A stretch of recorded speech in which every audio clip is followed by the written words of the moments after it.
Good day, ladies and gentlemen. Our program will begin in just a few moments.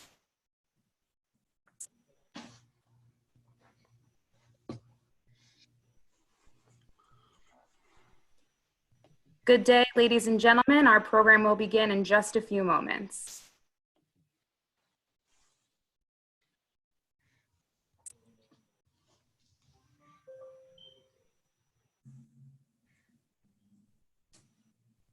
Good day, ladies and gentlemen. Our program will begin in just a few moments.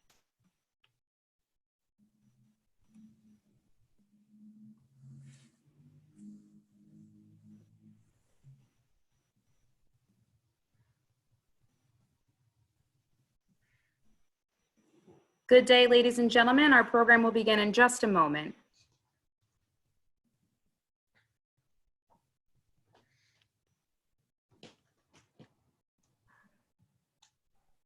Good day. Welcome to Advocacy Anywhere, powered by AJC. Advocacy Anywhere is AJC's new digital platform that will enable you to engage with AJC's global expertise, content, and advocacy from wherever you are. Today's program is brought to you in partnership with Jewish Insider. You can sign up for Jewish Insider's daily kickoff by visiting www.jewishinsider.com. We are delighted to be joined today by two prominent American Muslim voices and members of the Muslim-Jewish Advisory Council, also known as MJAC, convened by AJC and the Islamic Society of North America, for a conversation about Muslim-Jewish relations, as well as the challenges and innovations around celebrating the month of Ramadan, which begins on the evening of April 23rd during this pandemic crisis. Our panelists are Rabia Chaudry, attorney, advocate, podcaster, and author of the New York Times bestseller, Adnan's Story, The Search for Truth and Justice After Serial, and Imam Mohamed Magid, spiritual leader of the Adams Center, a mosque community serving 25,000 Muslims in the Washington, D.C. area, and a former president of the Islamic Society of North America. Our moderator is Dr. Ari Gordon, AJC's Director of U.S. Muslim-Jewish Relations. After we hear from our panel, we'll take your questions. You may email your questions to questions@ajc.org, questions is plural, or use the Q&A chat feature in Zoom. Ari, you have the floor. Thanks, Belle. First, I just want to smile and say hello to our panelists who are both friends and teachers of mine and people who regularly teach me the importance of cross-boundary relationships, because you deepen my spirituality and my life each time we speak. So it's good to be with you both. Thank you. Good to see you. All right, Thanks for having us. You're both longtime interfaith activists, from well-known friends of the Jewish community and AJC. And as Belle said, you're both members of the Muslim-Jewish Advisory Council, the civil society coalition convened by AJC, American Jewish Committee with Islamic Society of North America. MJAC has been instrumental in the strengthening of hate crimes legislation in this country. We know each other well, but I want to just pause to recognize how significant this moment is, that an organization, a major Jewish organization like AJC, is hosting a program to highlight Muslim communities at Ramadan would have been unimaginable just decades ago. And so it's important to know that even though we're talking about our faiths and about our relationship, there's incredible value here. This is in large part because leaders like you have been at the vanguard of Muslim-Jewish relations, making the story of the 21st century interreligious affairs a successful transformation. We take a risk in working together. We weather critics within our communities who would rather see us not speak and see each other only through the lens of the Israeli-Palestinian conflict or ideological extremists among us. And when we work together, we open dialogue on those things that unite us as well as divide us, such as MJAC does, AJC's National Muslim-Jewish Listening Tours, or our international diplomatic work with Muslim-majority countries. When we do this, we marginalize the extremists and we model what partnership can look like to build a better future together. You've both been doing this for a long time. Maybe before we jump into the discussion about Ramadan, you can each reflect for a moment on where we are in relations between our communities. Maybe Imam Magid, with respect to Rabia as well, but Imam Magid, maybe give us the first reflection. Yeah, first of all, I would like to thank you Dr. Ali Gordon, for hosting us in this webinar. The relationship with the Muslim community, between Muslim community and Jewish community, are getting stronger, actually, across America. We are not, naive to say that it was like that all the time. It is evolved in many places around the United States, but it's very interesting that our mosque, for example, had a Seder every year for 10 years.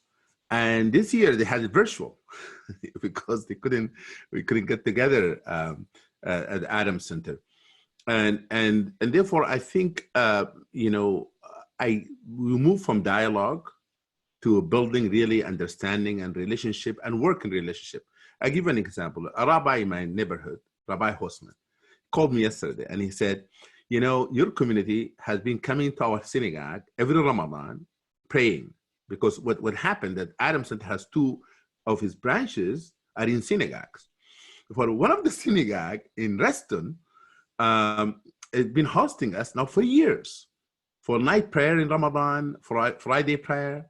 For the rabbi called me and said, we'd like to do something for the community that used to come to our synagogue. And there's a community also near the synagogue that consider a community that need some help. The children maybe need tutoring. And they said, how can we work together to deliver social service to that community? And I told the rabbi, it's amazing that those communities that consider the synagogue being the place of worship. Like I asked them, for example, I asked one person, where did you pray Friday today? He said, I prayed in the synagogue. Prayed Friday prayer of Muslims in the synagogue. And they do the same thing, the night prayer, Tarawih prayer. That is really unheard of around the world, that the synagogue been hosting a mosque for years, one of the branches, praying Friday prayer and Tarawih prayer, and when they don't see us, they're missing us. For the community want to say, we're here. As a matter of fact, the rabbi will be sending greeting tomorrow from his congregation to my congregation during our night broadcasting. Wonderful. Wonderful. Yeah, it's only in America, a 21st century story that we're telling. Yes. Yeah, Rabia. Yeah, so, I have to say that I have been active with interfaith organizations and community work on a local level for a very, very long time, maybe 25 years or so. And I think there's a long history on local levels of mosques and synagogues working together, supporting one another. I don't think that's as, although you're right, it's an only in America type of phenomenon. I mean, in every region, you're going to have certain communities, whether they're Muslim, Christian, Jewish, whatever, that are very, very insular and they just choose not to do a lot of interfaith engagement. But almost everywhere you go, you will find that people of faith find each other and work together on different projects or worship together, whatever have you, and really want to learn about one another's faiths and practices and get to know one another as communities. I think what's really shifted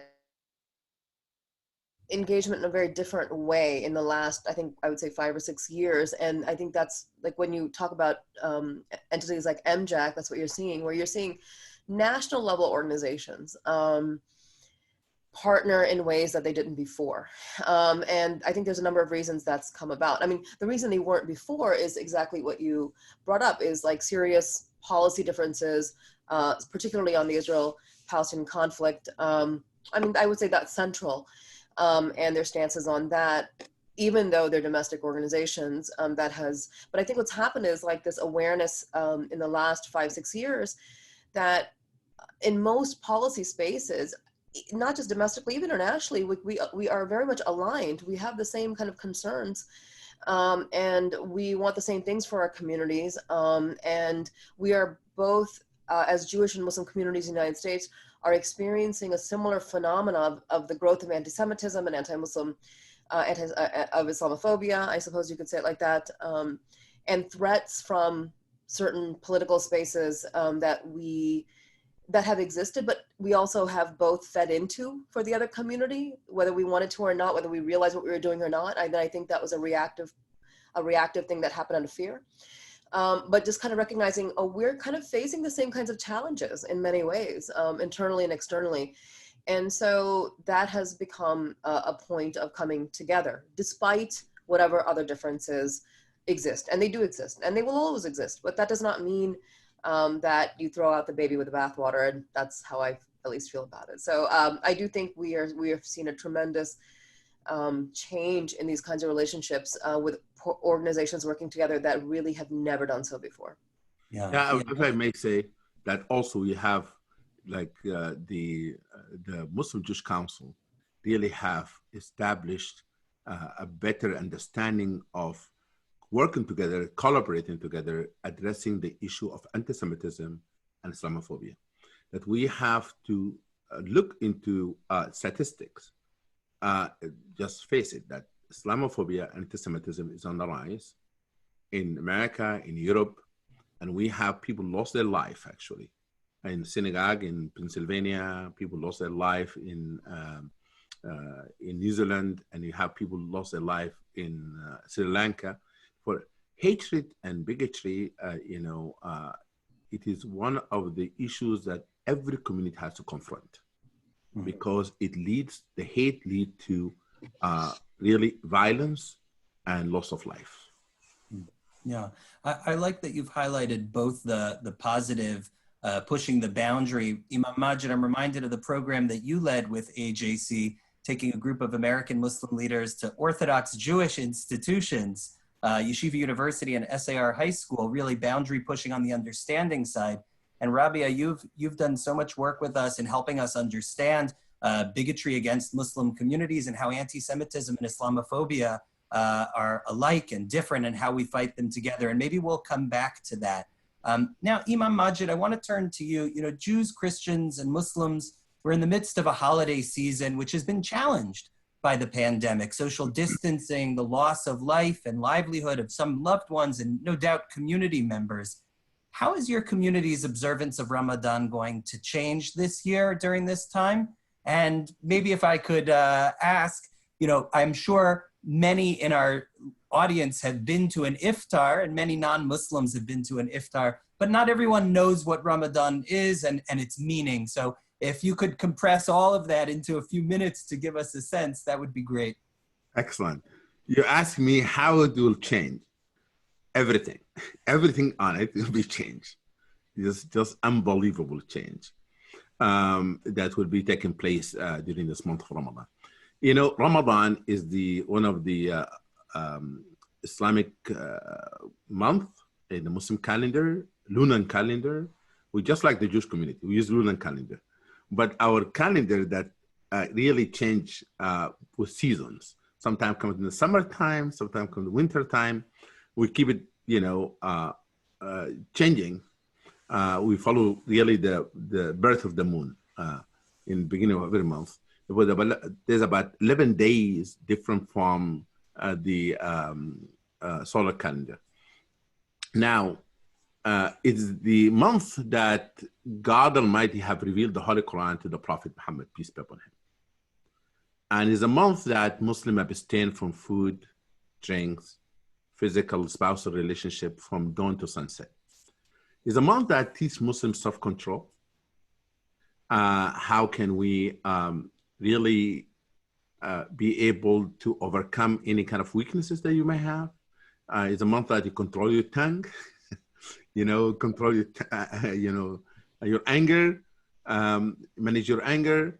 Is a month also where people do a lot of extra act of worship. Like Muslims recite the entire Holy Quran from the beginning to the end during the month. What I mean by that, every day they recite a portion of the Holy Quran. By the end of the month, they conclude the entire book. And they used to do that during the prayer, in a mosque. But now we're not doing it in the mosque, we're going to do that at home. Our mosque have so many people the first day of Ramadan, you don't know where they come from, packed at night. People get excited, and we have about 600 people used to come together, breakfast together, 600 people every day. You have a pavilion where people come to it and break the fast. That's not going to happen this year. Therefore, that's the missing part, really, of that social bonding and connection within member of the community. But we moved everything to virtual. Now we have virtual recitation of Holy Quran will be starting this Thursday. People will listen to the people who used to lead us in prayer, the reciters of Holy Quran. Online, the benefit now, they will see the English translation at the same time. That's give them also great connection with the text, those who don't understand Arabic. And then it will be a short talk between the recitation. We moved the many of youth program online, competition, and have people have fun online. And we inviting people to do some activities at home. A matter of fact, a college student, including my daughter, they come with a brilliant idea of creating a booklet, Ramadan booklet, that a person will go through every day 2 pages of activities, reflections, and so forth. They can pick and choose what they want to do that day, and they keep track, and Ramadan diary, and we try to make it, kind of exciting and nuanced, and in addressing the issue of absence of physical space. And then we're going to do iftar. Actually, one of them, and we suggested iftar with the the council, with MJAC. Therefore, we will have this hopefully connection in a virtual space, but nothing like being in the same space. I have to say that because I'm an imam, I'm a people person. I have to see them, I have to talk to them, and I'm not going to see that. They see me on Facebook Live. Was I seeing their faces? That's the missing part of that. Yeah, there's nothing like in-person presence, but it's interesting to hear the new opportunities that virtual and at-home programming can create. Yeah, I think it's true for all of us that the online and social media space has grown in importance during this crisis. There's always a balance between the real world and the online world, and the balance is shifting. Rabia, I want to have a t-shirt made that says everything I learned about online communities, I learned from Rabia Chaudry. Like the other 180,000 people who follow you on Twitter, I catch a glimpse of your religious and your family life. I still remember seeing when your child completed the Quran and the big party that you had. And Ramadan usually means I get to see pictures of delicious looking South Asian food that my European grandmother wouldn't have even known what to do with, but still make my mouth water. Tell us a little bit, how is the digital space being used to build communities for Muslims during the pandemic? And what's Ramadan going to look like for you and your family this year? Yeah, I think the digital space has been used pretty effectively, not just now, but really in the last 7-8 years. There was, I think it was around 7-8 years ago when this kind of unmosqued movement began. Not a movement, but an awareness that there are lots of Muslims who don't necessarily belong to a mosque. Now, Imam Magid, I hope one day to move close enough that I'm part of your congregation. But right now where I'm located, for example, I'm not connected to any mosque. And so it's difficult for people like me. And so we find our community online, and we've been doing it pretty effectively online in lots of different ways, whether it's a Facebook group, whether it's, hashtags, using hashtags to find one another to have conversations. But, even in the pandemic, we're finding a lot of connection in the pandemic because we are realizing at the end of the day, much of us are going through almost exactly the same thing, whether it's trying to figure out how to work from home, how to teach our children from home, how to work. The coronavirus cooking, is like a hashtag, quarantine cooking.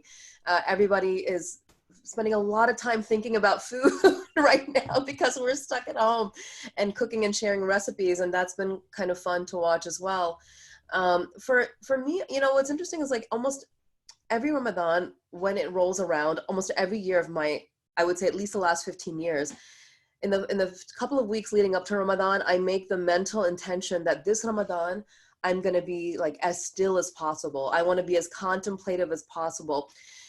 Because, one of the things that my mother taught me, and I'm sure this is somewhere in the tradition itself, is that the secret of Ramadan is, it's that only God can know if you're actually fasting. Mm-hmm. Really. Truly, right? Look, I did as a kid, there were times when I was like, yeah, I'm fasting, and I snuck a glass of water or whatever when I was like 13. You but heard it here. truly, the fasting is between you and God. And so it's the outwardly stuff people see, whether you're showing up at the mosque or you're, you know, creating these meals and stuff. So I always made this intention that I want to be I want to minimize in Ramadan. I want to cut out a lot of things. We have a great tradition of breaking the fast together, but that turns into feasting. It turns into 30 nights of feasting after 30 days of fasting. And I swear, Ari, a lot of us end up gaining weight in Ramadan, and it's shameful. It should never be like that. So I make this intention. I'm never able to follow it through because of the hecticness of the schedule, of you know, what am I cooking tonight? What's the potluck gonna look like? Where are we gonna eat out? And I can tell you, 2 months ago, I already had started getting invitations, and they're on my calendar for iftars in Ramadan. Like, people already start booking your calendar up, right? I'm sure, Imam Magid, your calendar is already booked up. And it becomes a source of like social stress in a way. So I actually hope that this might be the first Ramadan where I'm able to fulfill that intention that I've been making for many years of being home, keeping it as simple. Like, I call it the Marie Kondoing. I want to clear the clutter out.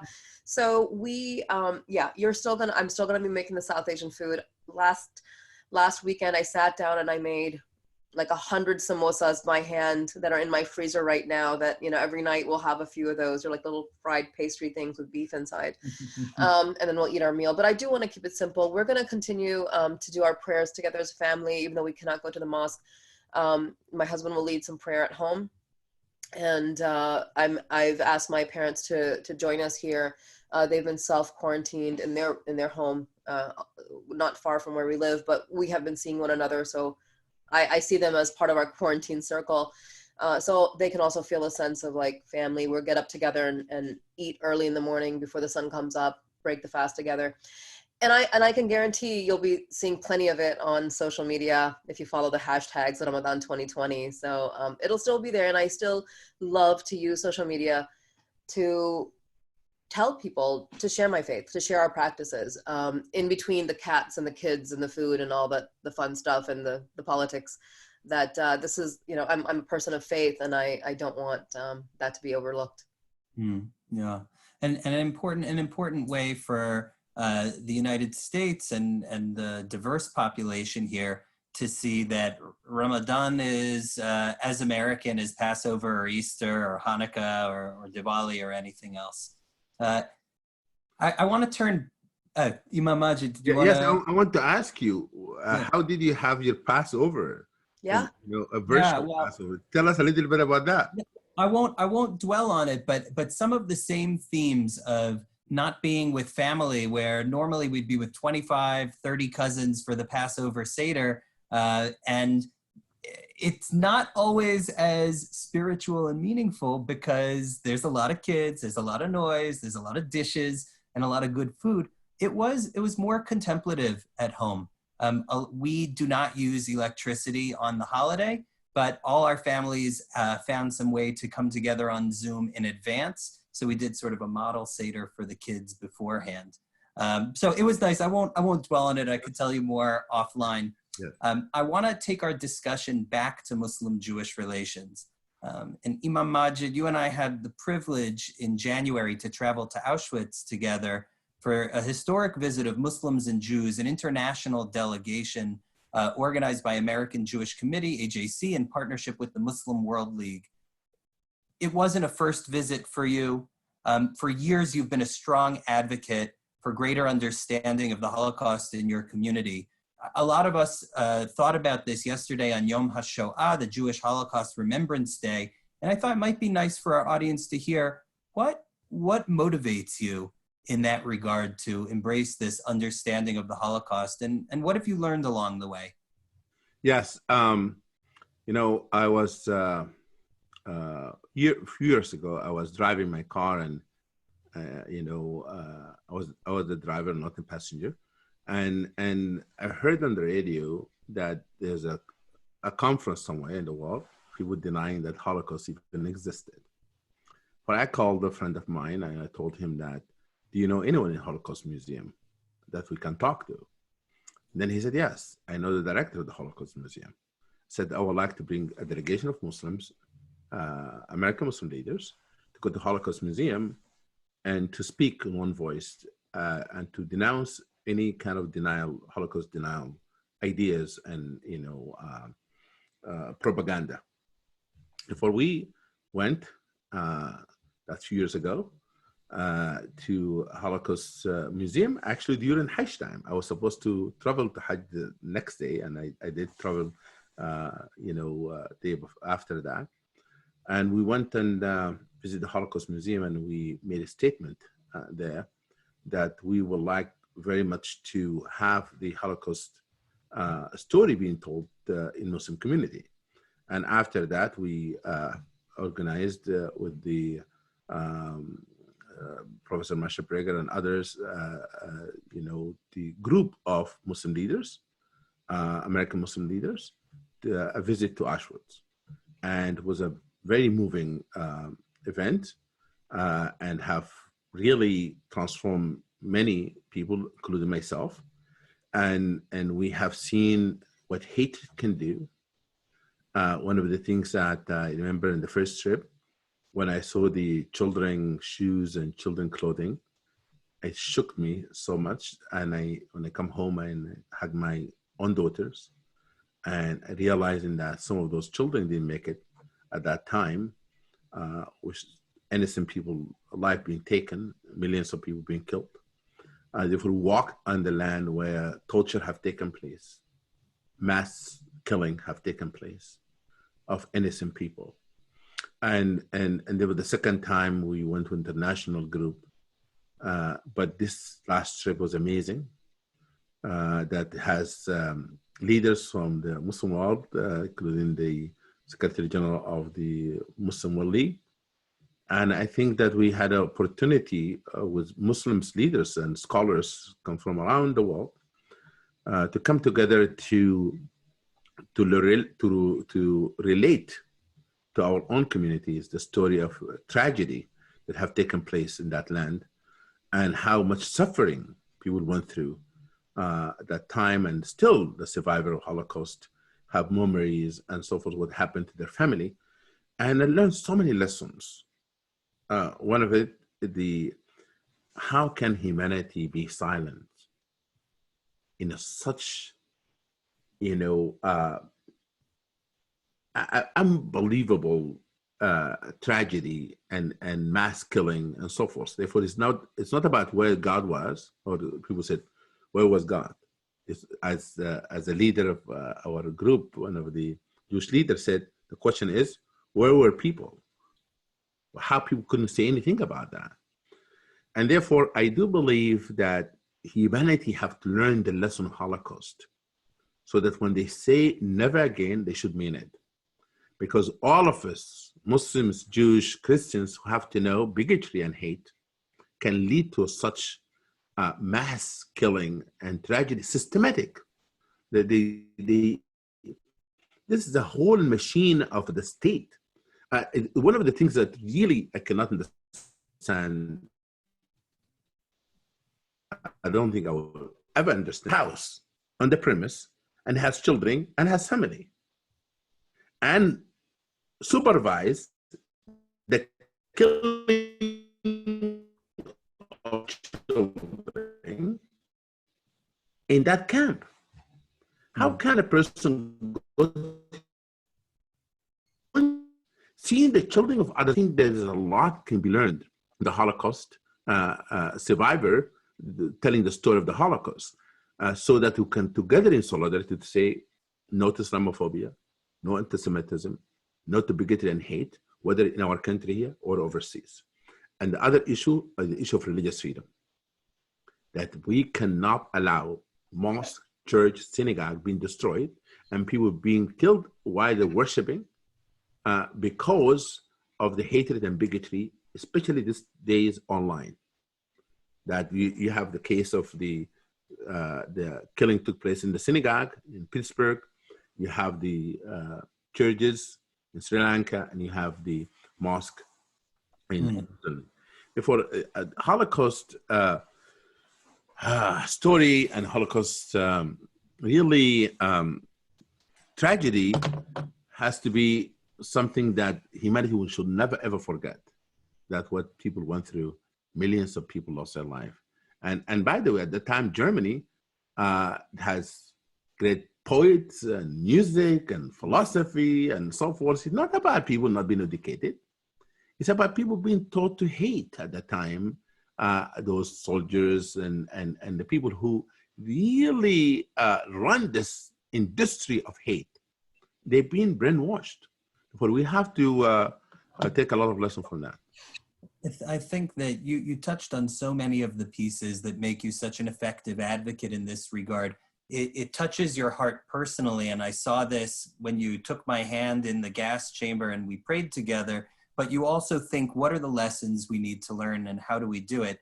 And one of them is about fighting hatred. And Rabia, I want to turn to you for maybe the last question I'll ask before we turn to questions from the audience, also on Muslim-Jewish relations. You've been an unflagging advocate and commit in your commitment to fighting Islamophobia, anti-Muslim bigotry, but also anti-Semitism. With the coronavirus and the loss of life and livelihood and the fear and the anger, we've seen an increase in anti-Semitic conspiracy theories about it. It's surging, but we've also seen bigotry against Muslims. The hashtag Corona Jihad screed that's out there is shocking.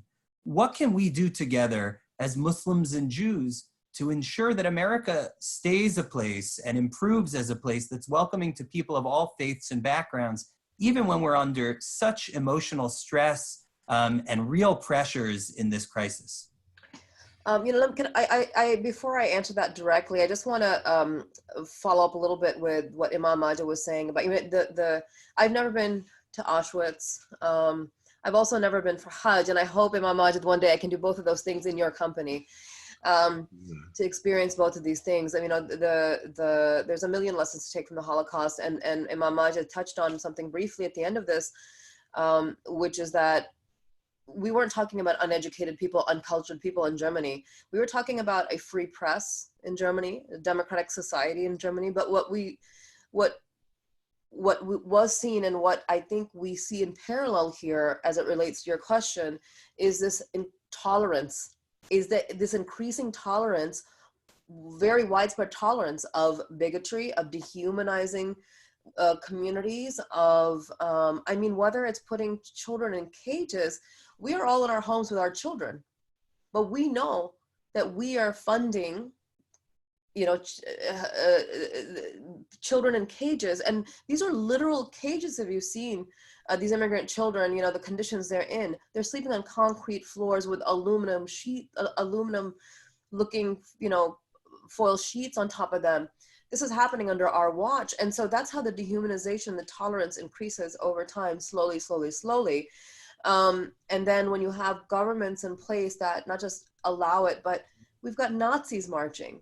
We're both citing Nazis, which this country, fought the Nazis and defeated them. They were the clear enemy in an actual war. And now we're what's abouting Nazism, Confederate flags everywhere. This nation defeated the Confederacy. We're talking about, so it's this increase in tolerance, I think, is really troubling, and I think it's feeding the rise in anti-Semitism. It's not like, this is like one of those situations where you have a frog in a pot of water on a slow boil. It did not come out of nowhere. It's been on the rise slowly and steadily forever. It's never not existed. Islamophobia has always existed in some form. Anti-Semitism has always existed in some form in this country. It's just, it finds its opportunities politically to make these incredible comebacks. And right now, the political reality we're living in is that it's being supported in many ways by the political reality we're living in. And that's the scary part of it. The Corona Jihad thing you're talking about, you're seeing that hashtag is trending mostly in India, where you likewise have a government that is, one of their actual wings is very anti-militant and anti-Muslim, and they really want to cleanse the country of its Muslim history and heritage and Muslims in general. And so that's where really the hashtag is trending there. So you find, there's these scapegoats in society. I think, the way that we combat this is the way you combat any kind of misinformation, is that you have to focus on the facts. You have to focus on the facts, which is the science behind what's happening in this pandemic. it is shameful and awful that we cannot trust certain actors in government and agencies in government to give us the facts. And even state by state, I mean, I live in Maryland, Governor Hogan, he's a Republican governor, he's fantastic. He's done an incredible job in terms of trying to get ahead of the virus as much as possible, put in place very, very strict, shelter at home orders. And so, but has been also undermined by the federal government, many times. So you have to look for the experts, and then we have to, at a very community level, understand that this is all going to play out locally. The kind of support that local hospitals have, that our communities give to one another. One thing I was thinking about is, in Ramadan, there are lots of people who come to the mosque and come to other places to get meals. That's one guaranteed meal they have. And so how do we substitute for that? Like, how do we account for the families who might have 5, 6, 7 children at home who were like, okay, I can take my kids to the mosque every day for this month to get them fed. How do we make sure like they don't fall through the cracks? And I think we have to just think very, very locally, and start with the circles, right? Start with your family, your neighborhood, your community. And making those personal partnerships and connections is how we strengthen the social fabric. I want to mention that for those watching, AJC is a 501c3. We're a nonpartisan organization. We don't hesitate from criticizing or praising any government to forward a lot of the goals that we've been talking about here in terms of making America safe for religious minorities, protecting freedoms of religious expression. Just want to put the PSA out there. I think, Belle, do we have some questions from audience that you'd like to share with us? Absolutely. Thank you, Rabia and Imam Magid and Ari. I just want to remind our viewers, if you'd like to send in a question, you can email your question to questions@ajc.org. Questions is plural. To start us off, we have a couple of questions about the development of the Muslim-Jewish relationship, so I'm going to push them together and then you guys can decide who wants to take which question. Ray in Dallas is asking, like the Jewish community, the Muslim community in the US is quite diverse, ethnically, socially, culturally, religiously, and politically. How has that impacted the development of the Muslim-Jewish relationship? And also on Muslim-Jewish relations, Janice, an AJC leader from Atlanta, mentioned that you've discussed that there are issues which face both of the communities. Other than the Israeli-Palestinian conflict, could you elaborate on some of the issues that you're still looking to find common ground in the Muslim-Jewish relationship? Okay, we'll go to Rabia. Go first. Go ahead, Rabia. Oh, I go first. And I said, I thought you were going to say I'll go first. I said, that's fine.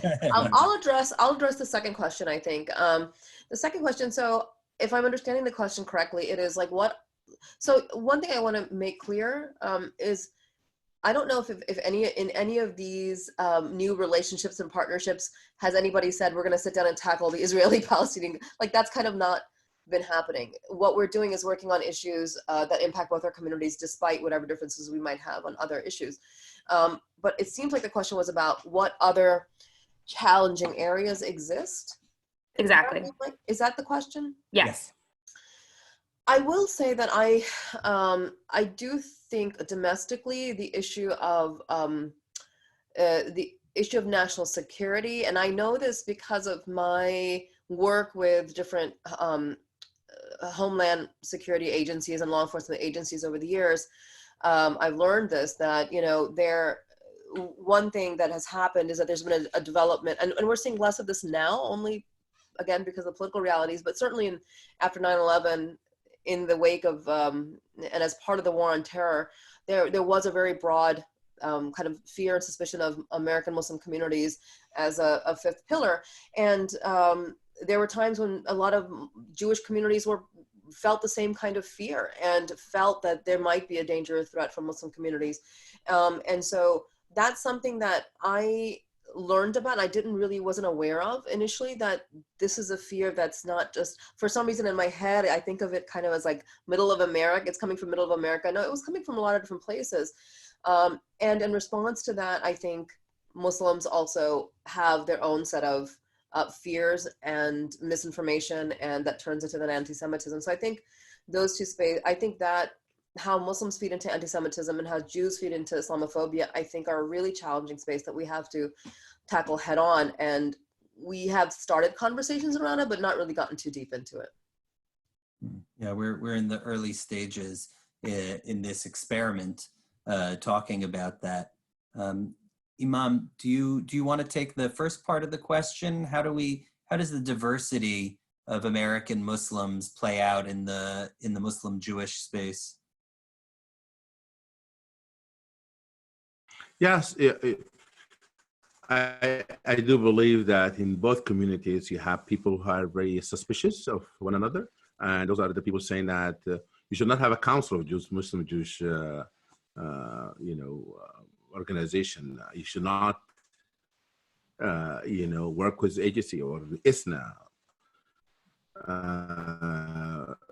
Some people in the Muslim community have a history with AJC, and some people have a history with ISNA, and therefore people sometimes holding it to the past. They don't like to move forward. That's a challenge. The second challenge, I think, in both communities is how can we address broader issues together, not only about the Jewish and the Muslim community, but also become together addressing the issue, for example, the inner city, the issue of poverty and so forth, as one force. The Jewish American have done that with African American in the civil rights movement, and I still they work very closely with those communities. And I think we should think about our own issues like anti-Semitism and Islamophobia, but also together we should work with the larger issues in the community. And then when people see us together, it's not only about how can I defend the Muslim community and the Jewish community, but also together, how can we work together for the larger common good in society? I think we're moving toward that, but we're not there yet. We might have done that in local levels, but not in national level as a community. And that's why I'm very excited about various councils, that we have regional council now. And regional council, they come with their own agenda, their own plan, and so forth. And we have very strong council now in DC area that really want to work together. And they planned their own iftar, I think, virtual iftar as well. Yeah, yes. There's a lot of things we can find a common ground to work on them. And one of the things that I would push in back the narrative of that these people cannot be trusted, this community cannot be trusted. I think we should tell people that judge people by actions. Let us see what we're doing now in terms of working together. And I'm very proud of what we did together in addressing the issue of hate in Congress and as the council. For this tangible result come from when people work together. Yeah, we've been able to show that we stand more to gain by working together. And I'm glad you mentioned the regional councils, because our questioner didn't mention geographic diversity, but now the National Muslim-Jewish Advisory Council, convened by AJC and ISNA, also has under its umbrella 11 regional councils, not just New York and DC and Los Angeles, but also Detroit and Louisville and Kansas City and Dallas and Houston and South Florida and Philadelphia and New Jersey. I believe I've got them all. We can do a lot together, and we have to keep going and also have the hard conversations, as Rabia mentioned. Belle, do we have another question or two? We do, thank you. Following up on what you both just mentioned about anti-Semitism or anti-Muslim views coming from each community, Sam in Queens is wondering, how do you confront those voices coming from both of those communities specifically? What would be your wish list if you could ask either the extreme voices in the Jewish community or the extreme voices in the Muslim community speaking against the opposing communities? What would you like to see each community do to confront those voices? Yeah. Go ahead, Barbara. Some of the most successful responses I've seen when that happens, whether it's like a anti-Semitic sermon or that goes viral or something else, a hate crime at a mosque or something like that. Some of the most successful responses I've seen are when the other community reaches out in a loving, teaching way. And instead of going straight to condemnation and like, you know, like really fostering a lot of animosity and hate towards a person or the community, that people reach out and say, listen, this is why what you said is problematic, but we are here to talk to you. We want to answer your questions. We want to understand what you are trying to say, and we want you to understand what you actually said and how it has impacted our community. I've seen many situations in which when something like that happens, and the other community reaches out, or people from that community reach out in a loving, compassionate way, that they will turn hearts. You can turn hearts. You will see apologies take place. People will say, I didn't know that this is how it came across. This is not what I meant. Or I learned something and I was wrong. And I think that is my wish. And, you know, we've seen this even happen with public officials. And we've had these conversations in the last couple of years where there have been some high profile public officials who have said something without knowing that it's anti-Semitic or Islamophobic. It's important to point it out publicly, but then it's also important not to completely ostracize somebody who otherwise maybe doesn't have necessarily a record of being hateful and bigoted. So you don't even quite understand where it's coming from, and try to understand and give them the opportunity to make it right. So that would be my ask. That's how I hope we respond in these situations. Leave opening for change and growth. I agree with Rabia. All relationships are based on expectations. What you expect of the other person. What you expect on relationship is for people to approach me, that they know me, to use me to reach out to other member of Muslim community to say, why didn't you do, you know, why did you say that? Instead of also the member of the Jewish community talking directly to that person, also can use me, because of the trust being built, to talk to those people and bring that person to the table. And the same thing about the member from the Jewish community. And that's the beauty of this, because now we build a trust between us to the extent that we can pick up the phone and says, by the way, I just saw this article, you know, attacking Adam Center, and it comes from this Jewish newspaper. Can you say something about this, you know, as, you know, our friends from the Jewish community? Or the Jewish community will say, by the way, we just heard this Imam said the Holocaust did not exist and deny the Holocaust. How would the best way to respond to this man? Do you know him? Do you know this Imam? Do you know how can we talk to him? That is really a paradigm shift from the past. What they used to do, like we write an article and, you know, go on TV and condemn all of these people, or maybe protest in front of the mosque and the big sign and those kind of things. But when it becomes a learning moment, that not make us to be naive to believe that there's some people out there just, you know, they're making money out of hate. Those are the people that we should not invite them to our conferences, you know, both communities. We should not give them a platform to speak.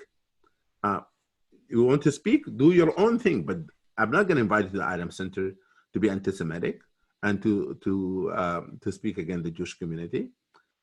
We are not going to allow that. If you continuously make business out of being anti-Semitic, we are not going to give you a chance to honor you in our community.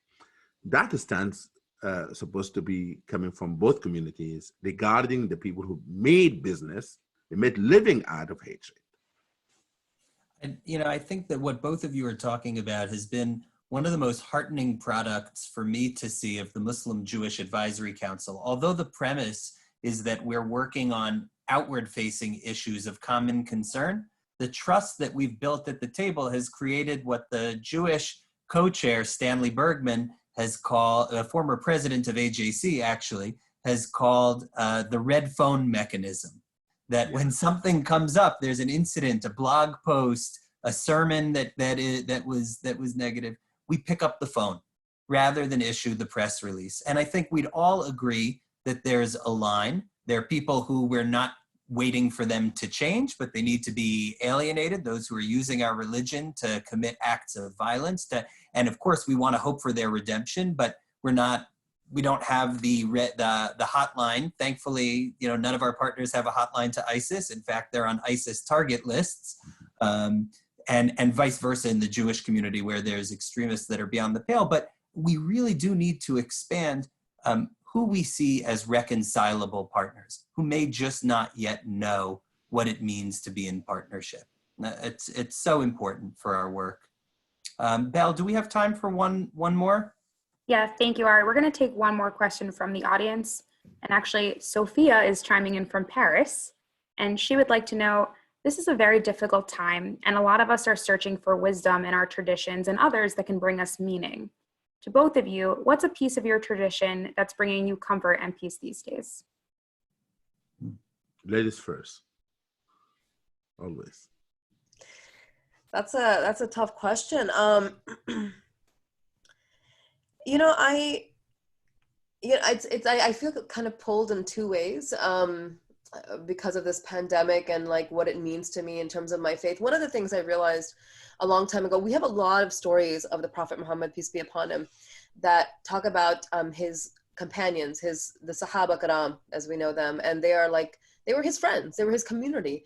But over the years, I realized that, you know, the reason we hear about it over and over again is because of how important friendship and community is, and how little I generally have heard, whether it's in the mosque or even in like, you know, in Muslim magazines or whatever. Like, I've never really been taught the importance of friendship, like sincere friendship and community from a faith perspective. This is something that I kind of came to realize by myself because of my own desperate need for friends because sometimes family cannot we can't pick our family, right? We can't pick our family, can't always fill those spaces. But at the same time, one thing that I'm sensing a lot is at the end of the day, it's just you and God. And so these kind of competing ideas that both exist in my faith are heavily on my mind these days during the pandemic. But I think the thing that gives me comfort the most is knowing that this too shall pass. I mean, that is just human existence, and this is how it is. And we're going to have hard times and easy times, and this too shall pass, whether it's good or bad. And so that's what I go by. And the truth is we're here connecting on social media. Most of us are safe in our homes. You know, we are still in relative, and a lot of my work is with incarcerated people. And this has made me realize that even our quarantine is nothing like the trauma of incarceration. I mean, we still have so many more avenues to connect and be healed and stuff. So, you know, it's a time of reflection, I think, if you want to see it that way. But, you know, I'm not a religious leader or scholar or a cleric. So, Imam Magid, this is a question for you, really. Yeah.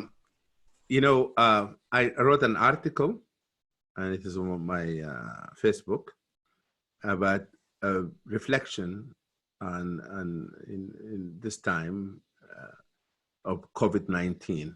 And one of the lessons I learned is humility. Humility. Like, you know, with all the power that we may have, a virus we cannot see with the naked eye made every person in America almost stay at home. Made the whole world nervous. That shows that sometimes we build all of this weapon of mass destructions, and we might need to invest more in human being now. You know, a very humbling experience for me. That's number one. Number two, gratitude. I'm so grateful to God Almighty of that. You know, give me an opportunity to stay with my family that I've been traveling a lot. And to thank him for, you know, for Zoom, to thank him for Facebook Live. Why? Because imagine if this have taken place in the 90s. How can an imam or a rabbi be able to talk to his community and give a sermon on Friday or Saturday or Sunday, a pastor? How can we have a webinar like this, a virtual iftar? Imagine that took place at that time. If I'm grateful to that.